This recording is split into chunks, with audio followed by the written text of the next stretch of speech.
Казахстане планируют ввести запрет на курение на улице. Сейчас курение на улице в Казахстане разрешено. Употреблять табачные изделия запрещается только в определенных местах, указанных в статье «Профилактика и ограничение потребления табачных изделий и алкоголя». В их число входят школы, больницы, рестораны, кинотеатры, транспорт, подъезды домов.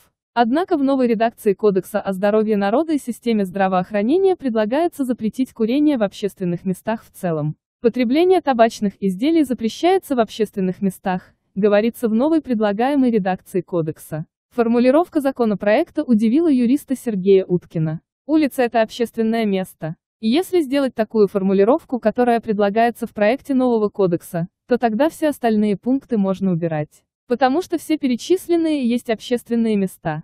Необщественным местом является, например, квартира. Сейчас нет четкого определения, что такое общественное место. Юрист предположил, что в нынешней редакции поправки не примут. Либо надо давать определение, что такое общественное место и многое оттуда убирать, либо оставлять как есть. По-моему, нет необходимости запрещать везде курить. Я сам не курю и просто на улице мне курильщики вообще не мешают.